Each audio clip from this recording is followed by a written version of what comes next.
দেশের তিনটা ইম্পর্টেন্ট পজিশনকে একই ব্যক্তি কি করে দখল করবে? অন্তর্বর্তীকালীন সরকারের সময় শেষ হয়ে গেছে এবং অন্তর্বর্তীকালীন সরকার বাংলাদেশে অবৈধ। দুর্নীতি আর বাংলাদেশ একটা অপরের পরিপূরক। এদিকে অনেক দুর্নীতির দায় পড়ছে ডক্টর ইউনূসের উপর।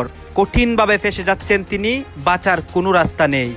অন্যদিকে শেখ হাসিনার কপাল খুলে সেনা প্রদানের নতুন একটি পরিকল্পনাতে ইউনূস সরকার একরকম সিদ্ধান্ত নিয়ে মার্কিন যুক্তরাষ্ট্র এবং জাতিসংঘের পরামর্শে সীমান্ত খুলে দিয়েছে আরাকান আর্মির জন্য, যাতে আরাকান আর্মি অবাধে বাংলাদেশে আসা যাওয়া করতে পারে, ঘর সংসার করতে পারে, উৎসব করতে পারে এবং এখান থেকেই যুদ্ধ পরিচালনা করতে পারে। কাশ্মীরের এই নৃশংস ঘটনায় মুখ খুলল বাংলাদেশ।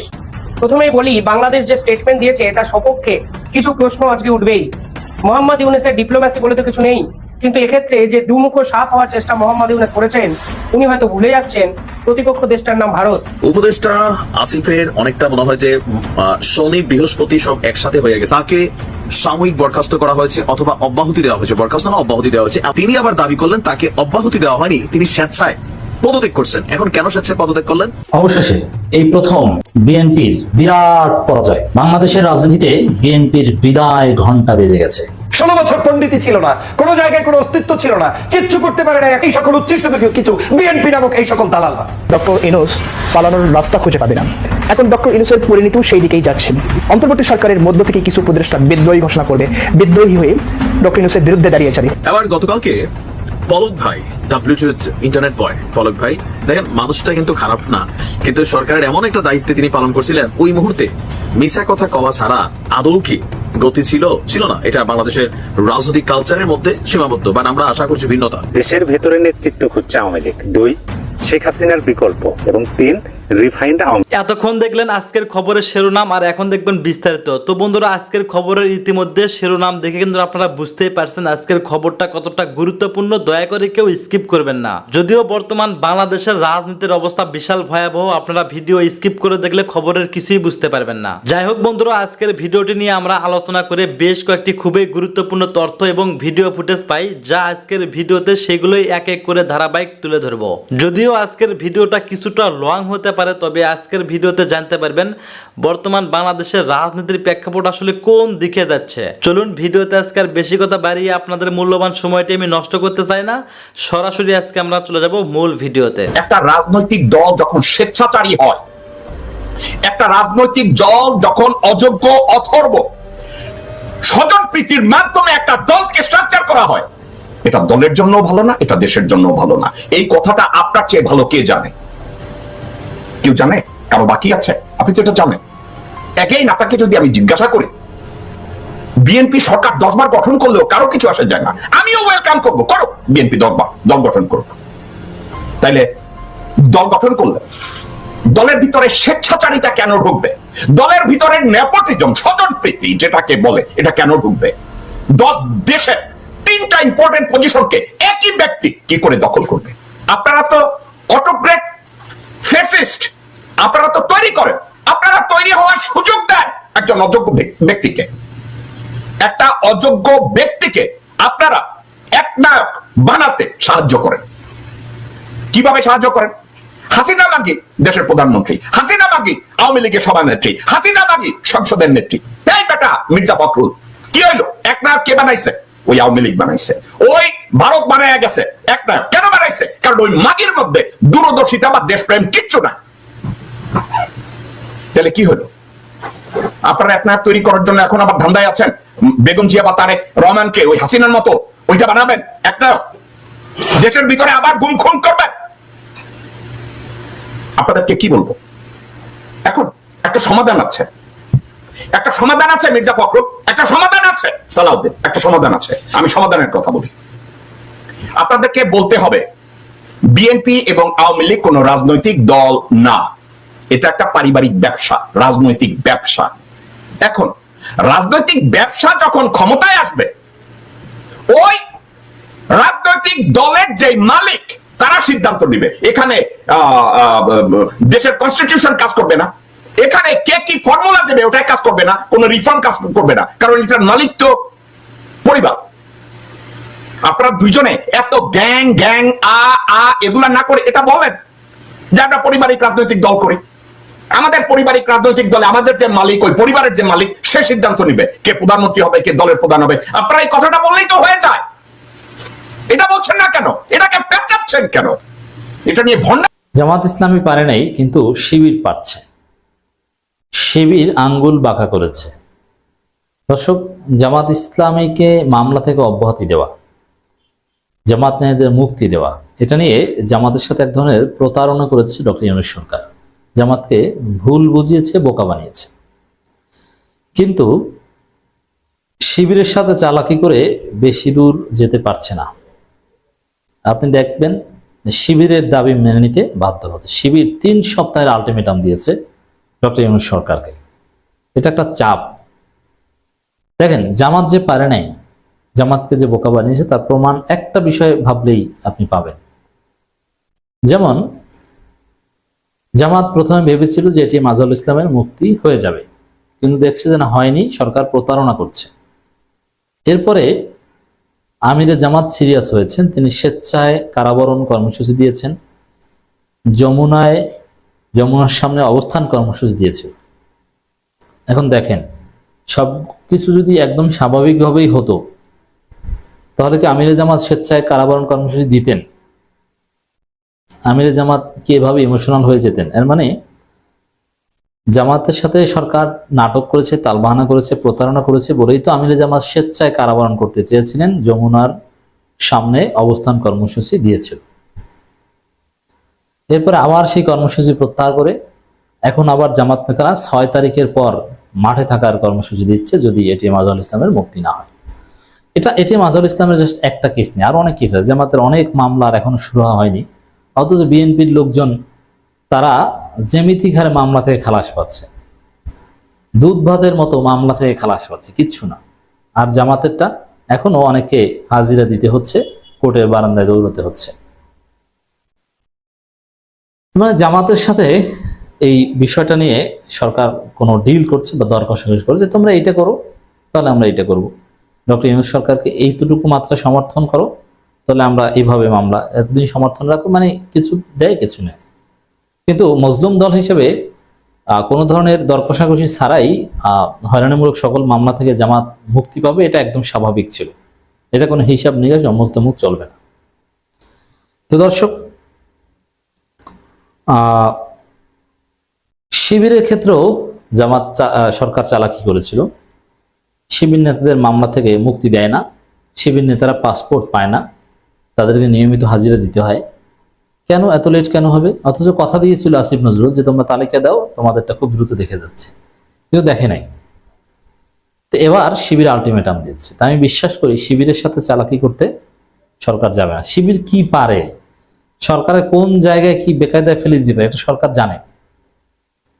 টোটাল সরকারের ভিত কাঁপিয়ে দিতে পারে, তাতে শিবিরের নামগন্ধ উচ্চারণ করা দরকার হবে না। শিবির পর্দার অন্তরালে থেকে এই কাজ করতে পারে। দেখেন না, এই এক কুয়েটের ঘটনা নিয়ে বাংলাদেশ তোলপাড়, বিএনপি মারা খাচ্ছে, সবাই ধারণা করছে নেপথ্যে শিবির। ঠিক আছে, যদি আপনারা ধারণা করে থাকেন তাহলে বুঝুন যে শিবির কি পারে। সারা দেশ তোলপাড় তৈরি করে দিতে পারে, দেশ নাড়াচাড়া দিয়ে একদম অস্থির করে দিতে পারে। অতএব শিবিরের মামলা সরকার ভয় হলেও প্রত্যাহার করতে পারে, শিবিরের সাথে চালাকি করে সরকার পারবে না। বাংলাদেশ ইসলামী ছাত্র শিবির মামলা প্রত্যাহারের 3 সপ্তাহের আলটিমেটাম শিবিরের, এবং এই 3 সপ্তাহ মানে যৌক্তিক সময়ে সরকার আন্তরিক হলে, এমন না যে 72 ঘন্টার আলটিমেটাম না, 24 ঘন্টার আলটিমেটাম না, 3 সপ্তাহের, মানে এটা যৌক্তিক সময়, এই সময়ের মধ্যেই এটা সম্ভব। এবং আইনজীবীদের সাথে আলাপ আলোচনা করে শিবির এই আলটিমেটাম দিয়েছে, এবং আমি বিশ্বাস করি শিবিরের দাবি অর্জন হবে, বিরাট অর্জন হবে এটা। 24শে জুলাই সংগঠিত আওয়ামী গণহত্যার বিচার, ঢাকা বিশ্ববিদ্যালয় ছাত্র শিবির প্রতিষ্ঠা সভাপতি এটিএম আজহারুল ইসলামের মুক্তি ও ফ্যাসিস্ট আমলে ইসলামী ছাত্র শিবির সহ সব রাজনৈতিক মামলা প্রত্যাহারের দাবি জানিয়েছে বাংলাদেশ ইসলামী ছাত্র শিবির। এখন এটিএম আজহারুল ইসলামের মুক্তির বিষয়টা যদি জামাত ডিল না করে এটা শিবিরকে ডিল করতে দিত, এতদিনে মুক্তি পেয়ে যেত, আমি বিশ্বাস করি। আগামী 3 সপ্তাহের মধ্যে জুলাই গণহত্যার বিচার, দৃশ্যমান অগ্রগতি, এটিএম আজহারের মুক্তি ও ছাত্র শিবির সহ সব রাজনৈতিক মামলা প্রত্যাহার করা না হলে ছাত্র জনতাকে সঙ্গে নিয়ে রাজপথে নেমে দাবি আদায় করার হুমকি দিয়েছে শিবির। শিবির রাজপথে নামলে যে কি হবে এটা তো বুঝেন, শিবিরকে প্রতিপক্ষ বানাবে, এইটা ভুলেও সরকার সাহস করবে না। তো দর্শক, শিবির কি পারে? এটিএম আজহারুল ইসলামের মুক্তি, এখন আবার অনেকে যুক্তি দিচ্ছেন যে তাকে দ্রুত মুক্তি দিয়ে দিলে আবার শাহবাগ কায়েম হবে। শাহবাগ শিবির পিঠেই একবার শাহবাগ ছুটেই দেবে। স্বপ্নেও কেউ শাহবাগ কায়েম করতে সাহস পাবে না, কারণ শিবির আছে, এটা হাসিনার আমল নয়। আমি চ্যালেঞ্জ দিয়ে বলছি, এটিএম আজহারুল ইসলামকে মুক্তি দিলে শাহবাগ কায়েম করবে, শাহবাগীরা কান্নাকাটি শুরু করবে, রাজপথে বসে পড়বে, 1 সেকেন্ডও শিবির সহ্য করবে না। এটা পারবে না, অসম্ভব।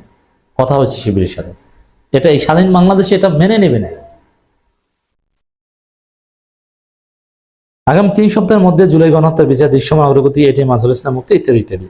এটা এক যৌথ বিবৃতি শিবির কেন্দ্রের সভাপতি ও সেক্রেটারি এই আহ্বান জানান। সেখানে বলা, 2008 সালে ক্ষমতা দখলের পর আওয়ামী লীগ ফেসিবাদের রাজত্ব কায়েম করে জনগণের সাংবিধানিক অধিকার আদায়ের আন্দোলনে নিজস্ব মানুষের উপর চালায় বর্বর গণহত্যা। ছাত্র জনতার বীরত্ব গাথা সংগ্রামে প্রায় 2 সহস্রাধিক শহীদ ও অগণিত আহত পঙ্গুত্ব বরণকারীদের রক্তের উপর ভিত্তি করে গঠিত অন্তর্বর্তী সরকার। কিন্তু সেই গণহত্যার বিচার সম্পন্নকরণে আমরা অন্তর্বর্তী সরকারের উদাসীনতা লক্ষ্য করছি। অপরাধীদের বিপুল অর্থের বিনিময়ে মুক্তি প্রদান এবং পুনর্বাসনের চেষ্টাও চলছে নানান মহল থেকে। তারা আরো বলেন, জাতিকে নেতৃত্ব শূন্য করতে দেশপ্রেমিক আলেম ও রাজনীতিবিদদের হত্যার পরিকল্পনা করেছিল ফেসিবাদী আওয়ামী লীগ। তারই ধারাবাহিকতায় ছাত্র শিবির ঢাকা বিশ্ববিদ্যালয় শাখার প্রতিষ্ঠা সভাপতি। দেখেন, শিবির তাদের শুধু রিসেন্ট মামলা নিয়ে ডিল করছে না, এটিএম আজহারুল ইসলামেরটা সবার উপরে রেখে ডিল করছে। শিবির কি বুঝতে পারছেন? কতটা দূরদর্শী স্মার্ট। এটিএম আজহারুল ইসলামকে শিবির কতটা ধারণ করে। ঢাকা বিশ্ববিদ্যালয়ে শিবির সবচেয়ে বেশি ধারণ করে। এজন্য এটিএম আজহারুল ইসলাম মুক্তির পর যদি কেউ শাহবাগ কায়েম করার চেষ্টা করে, ঢাকা বিশ্ববিদ্যালয়ের শিবির শাহবাগ একদম ছুটাই দেবে, 5 মিনিটের মধ্যে ছুটাই দেবে। 2012 সালে গ্রেপ্তার করা এবং ভিত্তিহীন প্রশাসনমূলক মিথ্যা মামলার সাক্ষ্য বিধি। অবশ্যই এটিএম আজহারুল ইসলামের এটা শুরু হয়, এবার হয়ে যেতে পারে, কারণ জনমত যেভাবে কাজ করছে, এবার যদি মুক্তি না দেওয়া হয় তাহলে পরিস্থিতি ভিন্ন দিকে যেতে পারে। নেতারা বলেন, যেখানে একজন সাক্ষী 7 কিলোমিটার দূর থেকে ঘটনাদর্শী দাবি করে, প্রত্যক্ষদর্শী দাবি, অপরজন নিজের ক্লাসমেট বলে ডকুমেন্ট অনুযায়ী তিনি ভর্তি হন ভিকটিম কলেজ পড়ার 2 বছর পর, এতে প্রমাণিত হয় মামলাটি সম্পূর্ণ মিথ্যা ও রাজনৈতিক উদ্দেশ্যপূর্ণ। জুলাই অভ্যুত্থানের পরে বহু রাজবন্দী মুক্তি লাভ করেছে। ইতিপূর্বে সুপ্রিম কোর্ট আপিল করে তিনি ন্যায় বিচার পাননি। অভ্যুত্থানের পরবর্তী সময়ে মামলা নিষ্পত্তির নামে বিভিন্ন কারণে অবস্থাপন করে শুনানি বারবার পেছানো হচ্ছে, আমরা তীব্র নিন্দা জানাই। এই যে শুনানি বারবার পেছানো হচ্ছে, শিশির মনির বক্তব্য কি একদম ঠিক আছে ভাই, পুরো ঠিকভাবে চলছে।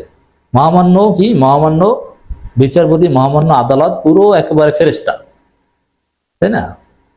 কিন্তু শিবির এই তালবাহানার বিরুদ্ধে নিন্দা জানিয়েছে। দেখেছেন শিবির স্মার্ট নাকি? এজন্য আমি জামাতের উপর যে বিষয়ে আস্থা রাখতে না পারি, শিবিরের উপর আস্থা রাখতে পারি।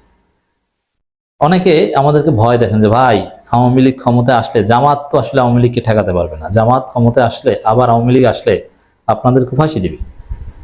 আমি বলছি ভাই, জামাত ঠেকাতে পারবে না, কিন্তু শিবির ঠেকাবে, শিবির আমাদের রক্ষা করবে। শিবির কারণে সমন্বয়কদের জীবন বাঁচবে, শিবির কারণে আওয়ামী লীগ আগের রূপে আর ফিরতে পারবে না, শুধু শিবির ঠেকিয়ে দিবে। আপনি লিখে রাখেন, শিবির কি হাসিনা টের পেয়েছে, মূলত শিবিরের হাতে হাসিনার পতন হয়েছে, শিবিরের মেকানিজমের হাতে হাসিনার পতন হয়েছে। নেতৃবৃন্দ বলেন, বিগত 16 বছর ধরে ছাত্র শিবির ছিল ফ্যাসিস্ট সরকারের নির্মম নিপীড়নের লক্ষ্যবস্তু। নাগরিক অধিকার হরণ করে চাপিয়ে দেওয়া হয়েছে এই এক অঘোষিত নিষেধাজ্ঞা। হাজার হাজার মিথ্যা মামলা দিয়ে ছাত্র শিবিরের নেতাকর্মীদের ওপর চালিয়েছে অকথ্য নির্যাতন। ঘরোয়া প্রোগ্রাম, মসজিদ, এমনকি নামাজরত অবস্থাও তুলে নিয়ে গুম খুন হত্যা করেছে। আওয়ামী ফেসিবাদ আমলে 101 জন শহীদ, সহস্রাধিক পঙ্গু এবং অসংখ্য নেতাকর্মী গুম করা হয়েছে। বর্তমান 7 জন ভাই গুম অবস্থা রয়েছে। এখনো প্রায় 11,000-এর অধিক মিথ্যা মামলা বলবৎ আছে ইসলামী ছাত্র শিবির নেতাকর্মীদের বিরুদ্ধে। তারা হুঁশিয়ারি দিয়ে বলেন, জুলাই অভ্যুত্থানে 8 মাস অতিক্রম হলো, আন্দোলন অগ্রভাগ থাকা অংশীজনদের মধ্যে মিথ্যা মামলা নিষ্পত্তি হয়নি। এটা জাতির জন্য লজ্জার এবং গাদ্দারির শামিল। শিবিরের শব্দচয়ন দেখেছেন, মানে ডক্টর আসিফ নজরুল্লাহ শিবিরের সাথে গাদ্দারি করেছে। কারণ এরকম কঠিন শব্দ জামাত কখনো বলতে পারেনি বলে এটিএম আজহারুল ইসলামকে জামাত মুক্ত করতে পারেনি। শিবির এই গাদ্দারি, প্রতারণা, নানান কথা বলছে, শিবিরেরটা ঠিকই এরা প্রত্যাহার করে দিবে। 3 সপ্তাহ পর আবার আলোচনা করব। আমরা অবিলম্বে পল্টন, পিলখানা, শাপলা গণহত্যা হত্যাকাণ্ডের বিচার কার্য দ্রুত সম্পাদনের জোর দাবি জানাই। পাশাপাশি আগামী 3 সপ্তাহের মধ্যে জুলাই গণহত্যার বিচারে দৃশ্যমান অগ্রগতি, এটিএম আজহারুল ইসলাম মুক্তি, ছাত্র শিবির সব রাজনৈতিক মামলা প্রত্যাহার না করা হলে আমরা ছাত্র জনতার সঙ্গে নিয়ে রাজপথে নেমে দাবি আদায় করতে বাধ্য হবে। শিবিরের মামলা প্রত্যাহার হবে, এটা আমি নিশ্চিত। অতএব দর্শক, আগামী দিনের বাংলাদেশ ইসলামী ছাত্র শিবিরের বাংলাদেশ। জামাত ইসলামী ক্ষমতায় না আসতে পারলেও শিবিরের ভবিষ্যৎ উজ্জ্বল। শিবির সব জায়গায় নেতৃত্ব দিবে, মাঠে নেতৃত্ব দিবে, এবং শিবিরের ছেলেরা শিক্ষক হবে, তারা ভিসি হবে, তারা বিসিএস ক্যাডার হবে, তারা এক পর্যায়ে ইউএনও, ডিসি, সচিব হবে, তারা সেনাবাহিনী অফিসার হবে। আগামীর বাংলাদেশ চালাবে শিবির, তাতে জামাত ক্ষমতায় আসতে না পারলেও। আসসালামু আলাইকুম রহমতুল্লাহি ওবরকাতুহু। সম্মানিত দর্শক, বাংলাদেশের কপালে কি আছে আমরা জানি না। মহান মুক্তিযুদ্ধের মাধ্যমে সেই রক্তঝরা 9 মাসের যুদ্ধ, 30 লাখ শহীদের আর্তদান, 2 লক্ষ মা বোনের ইজ্জত, এবং সেই 47 থেকে 71 পর্যন্ত ধারাবাহিক সেই পাকিস্তানি সাম্রাজ্যবাদীর বিরুদ্ধে, আধিপত্যবাদের বিরুদ্ধে লড়াই সংগ্রাম, সব কিছুর যে বিনিময়, সেই বিনিময়ে একটা মানচিত্র, একটি পতাকা, একটি সবুজ পাসপোর্ট, এই যে পেয়েছিলাম স্বাধীনতার যে স্বাদ এবং আস্বাদন আমরা পেয়েছিলাম, তা কি অব্যাহত থাকবে? তা কি গৌরবান্বিত হবে? কিংবা আমরা যে মহান মুক্তিযুদ্ধের যে মূল স্পিরিট, সেটিকে ধারণ করতে পারছি? আমাদের এই দেশে মুক্তিযুদ্ধের সপক্ষ শক্তি, মুক্তিযোদ্ধা, ঠিক এই সময়টিতে এখন কারা কারা এটিকে আপহোল্ড করছেন, মাথায় করে নাচছেন যে এটি 1000 বছরের শ্রেষ্ঠ অর্জন, সব কিছু পাওয়া সম্ভব, মুক্তিযুদ্ধ পাওয়া সম্ভব নয়, বরং এটিকে গালি হিসেবে ব্যবহার করার, অর্থাৎ রাজাকার আলবদর আর শামস যেভাবে মুক্তিযোদ্ধারা গালি হিসেবে ব্যবহার করেছে, ঠিক এখন এই মুক্তিযুদ্ধ মুক্তিযোদ্ধাদেরকে গালি, মুক্তিযুদ্ধের সপক্ষ শক্তিকে গালি, এবং মুক্তিযুদ্ধের নীতি এবং আদর্শকে অপমানিত, লাঞ্ছিত করার যে প্রক্রিয়া শুরু হয়ে গেছে, এটির শেষ কোথায়, এটির পরিণতি কি আমরা জানি না। রাষ্ট্রে এই মুহূর্তে যারা আছেন, মুক্তিযুদ্ধের চেতনাকে কারা কারা ধারণ করেন, যারা রাষ্ট্র পরিচালনা করছেন, তাদের বয়স ছিল, তারা কজন যুদ্ধ করতে গেছেন, কজন কলম হাতে 1971 সনে মুক্তিযুদ্ধের পক্ষে লড়াই করেছেন, কয়জন তার কণ্ঠকে ব্যবহার করে মুক্তিযুদ্ধের পক্ষে একটা উফ শব্দ উচ্চারণ করেছেন, এখন যারা সরকার পরিচালনা করেছেন তাদের মধ্যে কয়জন আছেন, অথবা যারা তরুণ, সেই তরুণদের বাবা কিংবা দাদা, তাদের সঙ্গে মুক্তিযুদ্ধের কি সম্পর্ক ছিল, বা এই মুহূর্তে যারা খুব দাবড়িয়ে বেড়াচ্ছেন, একেবারে রয়্যাল এনফিল্ড মোটরসাইকেলের যে সবচেয়ে পাওয়ারফুল যে ইঞ্জিন সম্বলিত, যেটি ভারতেও আসেনি এখন পর্যন্ত, তো এরকম ইঞ্জিন নিয়ে ভো ভো করে 20-25টি সাইলেন্সার সম্মিলিত একটা রয়্যাল এনফিল্ড বা একটা BMW, এই সকল মোটরসাইকেলগুলো যখন রাজপথে যায়, শব্দ করে মানুষ তাকিয়ে থাকে, তো এইরকম আমাদের দেশের নতুন কিছু রাজনীতিবিদদের মধ্যে এইরকম উচ্চ ক্ষমতা সম্পন্ন রয়্যাল এনফিল্ড মোটরসাইকেল, তারপর BMW মোটরসাইকেলের গতি নিয়ে, শব্দ নিয়ে, সাইলেন্সার নিয়ে, চুঙ্গা নিয়ে, হর্ন নিয়ে তারা আমাদেরকে ভয় দেখাচ্ছেন, ঘুরে বেড়াচ্ছেন, ভো ভো ভো করে আওয়াজ করছেন। তারা কি মুক্তিযোদ্ধা নাকি অন্য কিছু? তাহলে আপনি বুঝতে পারেন যে এই দেশটি কোথায় যাচ্ছে, কি হচ্ছে এবং কোন দিকে এগোচ্ছে। আপনারা ইতিহাসের অনেক ঘটনা জানেন। ইরাককে ধ্বংস করার জন্য সেখানে একটা সেফ জোন প্রথমে তৈরি করা হয়েছিল, no flying zone, Iraq Iran যুদ্ধের সময়। এই নো ফ্লাইং জোন কার্যকর করতে গিয়ে পশ্চিমারা সাদ্দাম হোসেনের 12টা বাজিয়ে দেয়। তদ্রূপ এই বাংলাদেশে রোহিঙ্গাদের জন্য আরাকান আর্মির জন্য একটি সাপ্লাই সেন্ট পয়েন্ট করিডোর তৈরি করে এটা অনেকটা নো ফ্লাইং জোনের মতো যদি জাতিসংঘের তত্ত্বাবধানে পরিচালনা করা হয়, যেখানে ইচ্ছা করলে বাংলাদেশের প্রধানমন্ত্রী রাষ্ট্রপতি যেতে পারবেন না, এটা জাতিসংঘের নিয়ন্ত্রণে থাকবে। মানে এখন মিষ্টি মিষ্টি কথা শুনে আমরা জাতিসংঘের মহাসচিব এসেছেন, আবেগে আপ্লুত হয়ে আমরা একটা করিডোর দিলাম, এবং এটা খুব ভালো কথা যে রোহিঙ্গাদেরকে, অর্থাৎ রোহিঙ্গাদের বাংলাদেশে যেমন 10-12 লাখ রোহিঙ্গা আছে, এখনও তো 6-7 লাখ রোহিঙ্গা সেই আরাকানে আছে, প্লাস ওখানে বৌদ্ধরাও নির্যাতিত, আরাকান আর্মিদের মধ্যেও অনেক নির্যাতিত রয়েছে। তো সেখানে তো জাতিসংঘের মানবাধিকার সংগঠনগুলো প্লাস খাদ্য সংস্থা যেটা FAO কিংবা WHO ওয়ার্ল্ড হেলথ অর্গানাইজেশন, তাদের যে মানবিক সহযোগিতাগুলো কিংবা এই যে যেটা শরণার্থী বিষয়ক যে হাই কমিশন সেই কার্যক্রমগুলো চলতে পারে, অসুবিধাটা কি? তো মানুষ তো বলবে যে না, এত মন্দ কাজ না, এটা তো সদ্গায় জারি, এটা ভালো কাজ, জাতিসংঘ করতে চাচ্ছে, ক্ষতি কি? কিন্তু এই কাজগুলোকে আবার সংগঠন করার জন্য সেখানে যদি জাতিসংঘের শান্তিরক্ষী বাহিনী এসে যায়, একটা 10টা প্লাটুন শান্তিরক্ষী বাহিনী, এটা তো বাংলাদেশ আর্মিকে দেবে না, সেই শান্তিরক্ষী বাহিনী আসবে বিশ্বের বিভিন্ন দেশ থেকে, এবং সেখানে যদি পাকিস্তানি বাহিনী চলে আসে, সেখানে যদি অন্য কোনো রাষ্ট্রের বাহিনী চলে আসে, তখন অবস্থাটা কি হবে? এখন এই যে আওয়াজগুলো হচ্ছে, আলোচনা হচ্ছে, সমালোচনা হচ্ছে, আমরা কি বলবো বলেন? আমাদের কিছু বলার আছে, শুধু শুনে যাচ্ছি, কিন্তু আমরা প্রতিক্রিয়া ব্যক্ত করতে পারছি না, লিখতে পারছি না, তথ্য নাই, উপত্য নেই। এটাকেই দেশের জন্য ভালো হবে না মন্দ হবে সরকারও বলছে না, দায়িত্ববান কোনো ব্যক্তিও বলছে না। আমরা ইউটিউবে যারা 2-4 জন বলার চেষ্টা করছি, আমাদের কতটুকু বা ক্ষমতা আছে, এইগুলো একটা। 2 নম্বর হলো ডক্টর মোহাম্মদ ইউনূস ক্ষমতায় আসার পরপরই তার সঙ্গে দেখা করার জন্য, বা তিনি কি একটা অনুষ্ঠানে যেন একেবারে প্রধান মেহমান হয়ে আসলেন। পূর্ব তিমুর নামক একটি খ্রিস্টান রাষ্ট্র আছে, যেটি একসময় ফ্রান্সের কলোনি ছিল, পরবর্তী এটা ইন্দোনেশিয়া, স্বাধীন ইন্দোনেশিয়ার অংশ ছিল, এবং সেখানে পশ্চিমাদের অর্থাৎ আমেরিকার মদদে সেই একটা গেরিলা গ্রুপ যুদ্ধ করে তারা আলাদা হয়ে যায়, এবং পশ্চিমাদের চাপে ইন্দোনেশিয়া তাদেরকে স্বাধীনতা দিতে বাধ্য হয়, এবং এর ছোট্ট একটি দ্বীপ রাষ্ট্র। ইন্দোনেশিয়াতে প্রায় 11,000 বা 11,500 দ্বীপ রয়েছে। এই 11,500 দ্বীপের মধ্যে এরকম একটা দ্বীপ রাষ্ট্র হলো পূর্ব তিমুর। সেই পূর্ব তিমুরের যিনি পশ্চিমাদের এজেন্ট, অনেকটা হামিদ কারজাই টাইপের, তার নাম হলো গুসমাও।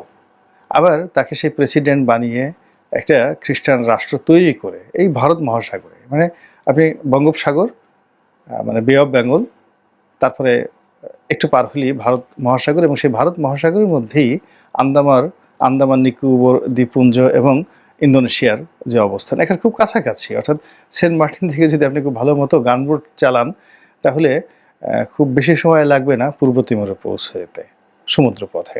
সেন্ট মার্টিন পূর্ব তিমুর। তো সেই যে পূর্ব তিমুর প্রতিষ্ঠা করেছে পশ্চিমের, অত্যন্ত সফল হয়েছে তারা, এবং এই লোকটিকে, মিস্টার গুসমাওকে, যাকে বলা হয় শক্তিশালী করার জন্য তারা সেখানে তাকে নোবেল পুরস্কার দিয়েছে, শান্তিতে নোবেল পুরস্কার দিয়েছে। তো বুঝতে পারেন যে ব্যাপারটা কি। তো সেই গুসমাও সাহেব বাংলাদেশে এসে ভ্রমণ করে গেছেন। এটা আমার কাছে অনেকটা কেমন যেন মনে হয়।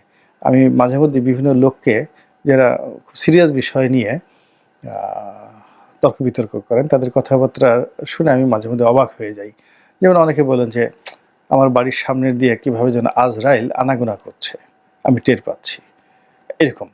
তো বা ওই যমদূত বোধহয় খুব কাছাকাছি চলে আসছে, আজরাইলের হাত বোধহয় আমার এই হলকুমের কাছে চলে এসেছে, এরকম কথা বলে অনেকে নিজের অসহায়ত্ব বোঝার চেষ্টা করেন।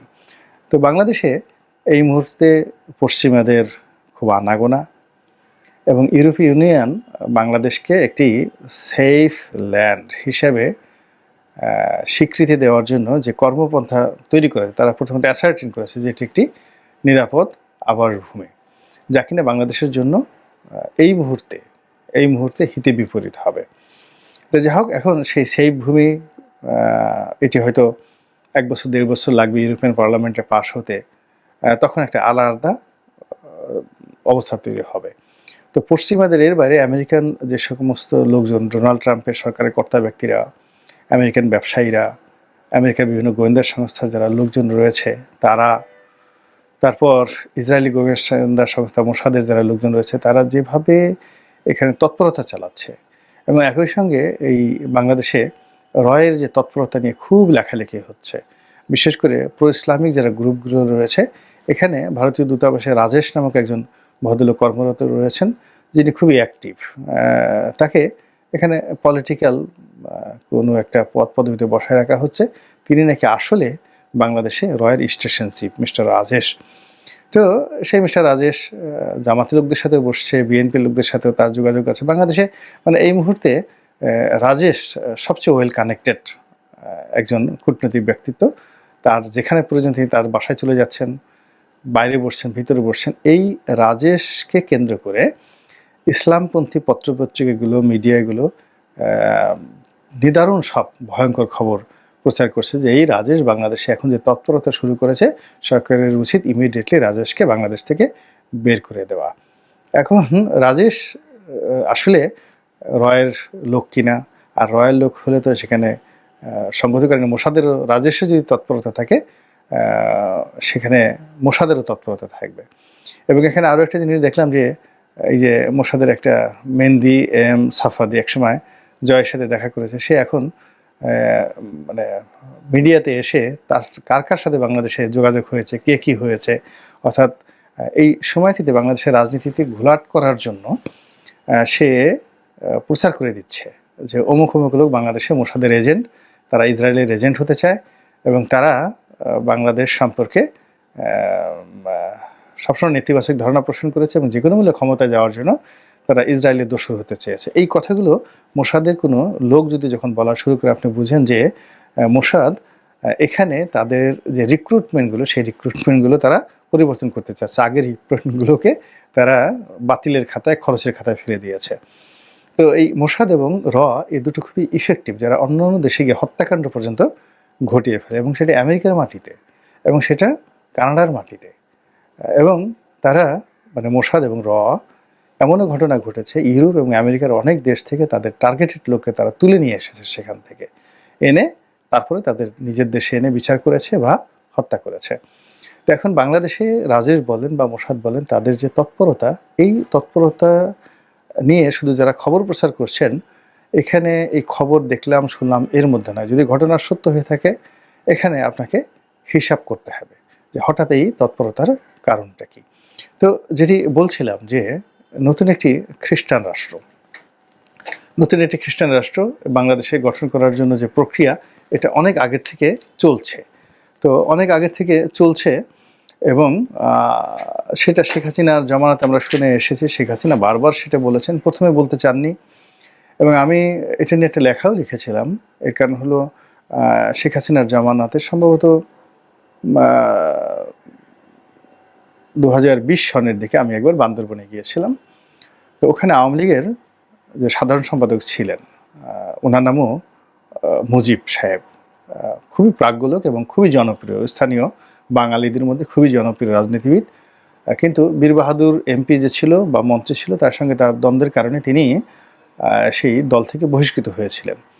তো তিনি আমাকে অনেক কথা বলেছিলেন, টোটাল পার্বত্য এলাকার যে একটা মানচিত্র এবং ওখানে কি করা দরকার। আমার কাছে মনে হয় বাংলাদেশে যে কজন লোক এই ব্যাপারে এক্সপার্ট রয়েছেন, ইভেন বেটার দ্যান মিলিটারিতে ওখানে যে সমস্ত লোক কমান্ডার হিসেবে দায়িত্ব পালন করেছেন, কোর কমান্ডার হিসেবে দায়িত্ব পালন করেছেন, ব্যাটালিয়ন কমান্ডার হিসেবে দায়িত্ব পালন করেছেন, ব্রিগেড কমান্ডার হিসেবে দায়িত্ব পালন করেছেন, তাদের চাইতে এই যে আওয়ামী লীগ নেতা, সাবেক আওয়ামী লীগ নেতা জনাব মুজিব বান্দরবনে থাকেন, তাকে আমার অনেক অভিজ্ঞতা সম্পন্ন মনে হয়েছে এবং বাস্তব, প্র্যাকটিক্যাল, এবং জনগণকে, সেটা পাহাড়ি জনগণ বলেন কিংবা বাঙালি বলেন, তাদের মুভ করার মতো যে ক্ষমতা, পলিটিক্যাল পাওয়ার, আমার কাছে পুরো ওই অঞ্চলে সবচেয়ে বেশি এই লোকটিকে মনে হয়েছে পুরো ওই এলাকাতে। এবং তাকে ওই এলাকাতে আমি তখনই শুনে এসেছি যে পুরো পার্বত্য 3 জেলাতে তাকে সবাই বঙ্গবন্ধু, মানে দ্বিতীয় বঙ্গবন্ধু বা পার্বত্য অঞ্চলে বঙ্গবন্ধু হিসেবে সম্বোধন করেন।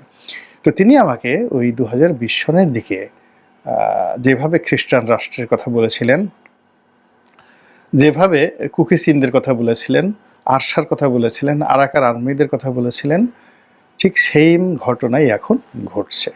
এবং ওই তার সঙ্গে বৈঠকের উপর ভিত্তি করে আমি তখন সেই 2020 সনেই নয়াদিগন্তে একটা লেখা লিখেছিলাম। কিন্তু আফসোস যে শেখ হাসিনা সরকারের পক্ষ থেকে তখন কিন্তু স্বীকার করা হয়নি। যেটা মুজিব আমাকে যেটা জানিয়েছিলেন যে আলটিমেটলি সেই পার্বত্য জেলাকে বিচ্ছিন্ন করে এবং মায়ানমারের যে অংশটিতে যুদ্ধ চলে সেই অংশটিকে একত্র করে আলাদা মানচিত্র তৈরি করা হয়ে গেছে, পতাকা তৈরি করা হয়ে গেছে, সংবিধান তৈরি করা হয়ে গেছে এবং প্রবাসী সরকার গঠন করে তারা ব্যাংককে বসে, ভিয়েতনামে বসে, লাওসে বসে তৎপরতা চালাচ্ছে। 2020 সনের ঘটনা। এবং এই যে তারা যে তৎপরতা চালাচ্ছে এটার সঙ্গে আমেরিকার মদত রয়েছে, আমেরিকা সেই জিনিসগুলো চাচ্ছে।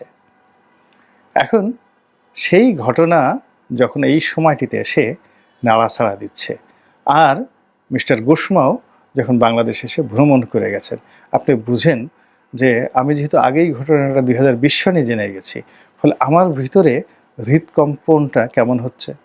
আমার অনেক বন্ধুবান্ধব আপনজন, তাদের কক্সবাজারে ব্যবসা বাণিজ্য রয়েছে, বড় হোটেল রয়েছে, রিসোর্ট রয়েছে। আর কক্সবাজারকে নিয়ে আমি গর্ব করি। আমি পৃথিবীর বহু দেশ ভ্রমণ করেছি, বহু নামকরা সমুদ্র সৈকত, গ্র্যান্ড যেটাকে বলা হয় সমুদ্র সৈকত ভ্রমণ করেছি। বিশ্বাস করেন কক্সবাজার সমুদ্র সৈকতের মতো এত সুন্দর সমুদ্র সৈকত আমি কোথাও দেখিনি। আমার কাছে মনে হয় পৃথিবীর সেরা সমুদ্র সৈকত। আমি সবাই পেলে সেখানে যাই। ফলে আমি আমার জীবনের বিনিময়ে আমি কক্সবাজার হারাতে চাই না। কোনো অবস্থাতে আমি বান্দরবন গিয়েছি। এই যে কি যে ন্যাচারাল নিসর্গিক সৌন্দর্য, আমি বান্দরবন হারাতে চাই না। আমি রাঙামাটি গিয়েছি, আমি রাঙামাটি হারাতে চাই না। চট্টগ্রাম গিয়েছি, আমার ব্যবসা বাণিজ্য চট্টগ্রামে সেই 92-93 সন থেকে অফিস এখনও আছে, ব্যবসা বাণিজ্য চলছে। চট্টগ্রাম আমি হারাতে চাই না, বন্দর আমি হারাতে চাই না। আমার ব্যবসা বাণিজ্য শুরু চট্টগ্রাম বন্দর দিয়ে, সেখান থেকে আমার রিজিক এসেছে। ওই বন্দরের একটা ধুলাবালি আমি মাথায় করে নাচতে চাই। ওই বন্দরের একটা লেবার, একটা ইকুইপমেন্ট, সারা রাত আমি বন্দরে কাটিয়েছি। দিনের পর দিন, বছরের পর বছর আমি সেই চট্টগ্রাম বন্দরে মানে সারা রাত দায়িত্ব পালন করেছি ব্যবসায়িক কাজে। দিনে হোটেলে ঘুমিয়েছি, রাতে ডিউটি করেছি। ব্যবসা যখন 91-92 সালে শুরু হলো, আমি এখানে আমার একটা মোটরসাইকেল চালিয়ে সেই তখন পুরো বন্দরের মধ্যে ঘুরতে হতো।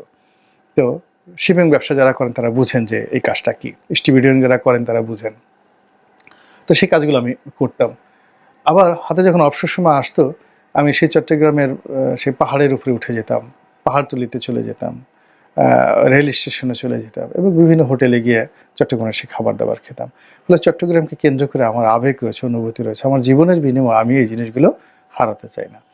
ফলে এই যে বাংলাদেশকে করিডোর হিসেবে ব্যবহার করে যে বন্ধুত্বের নিদর্শনরূপী রাক্ষসী কর্মকাণ্ড চালানোর যে আলামত আমরা দেখতে পাচ্ছি, এটির যে সর্বনাশের গন্ধ আমরা পাচ্ছি, এবং আমরা আমাদের এই নিজের এই দেশটিকে, নিজের দেশের ভূখণ্ডের কোনো একটি অংশকে কিংবা পার্শ্ববর্তী একটা ভয়ঙ্কর প্রতিবেশী তৈরি করার যে প্রক্রিয়াটার মধ্যে নিজেদেরকে জড়ানোর যে ফাঁদের মধ্যে পড়েছি।